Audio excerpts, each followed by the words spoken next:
The Ritz Theatre in downtown Corpus Christi has seen the likes of Willie Nelson, Bob Dylan, and even Metallica.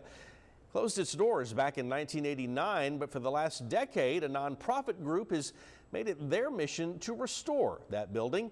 Well, tonight, that group receiving some help from the Texas Historical Commission in the form of a grant, the biggest ever for the Ritz. Bill Churchwell takes a look at where that money will be used.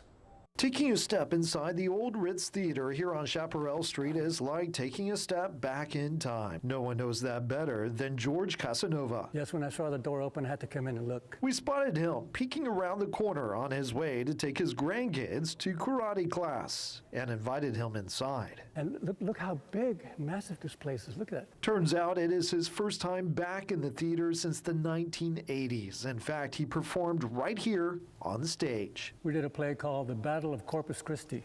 It's got historical value in it, and I really love this place. The theater's beginnings go even further back and can be seen in these old photographs. Once considered the largest theater of its time, the Ritz opened its doors on Christmas Day, 1929, attracting big crowds. This is the Ritz today, and she is showing her age. We've got big plans for what's going to be inside the theater. Monica Sawyer is with CC Patch, the organization that has spent the last decade trying to bring the theater back to life. One of the things we're most proud about with this grant is it's really state funding, and it's the first time we've had the state recognize what's happening with the theater. She's talking about what is being called the Harvey Grant. On the 5th anniversary of the hurricane, the group signed an agreement with the Texas Historical Commission to accept a grant worth $230,000. This phase right now is just securing the building, getting it watertight, getting it functional. Then we will move into the full historic restoration phase. The grant is being used specifically on repairing the exterior of the building. The experience is just overwhelming. Alan Herrera not only serves on the board of directors, his ties with the theater run deep. I believe it's going to be back here against the wall on these last two seats. Alan pointing out where his grandparents would always sit.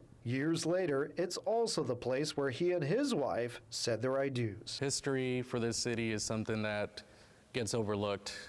With this grant, we'd be able to put us in a position to share this wonderful place with everybody. But the process won't happen overnight. Those in charge say the restoration of the theater will ultimately be a multi-million-dollar project.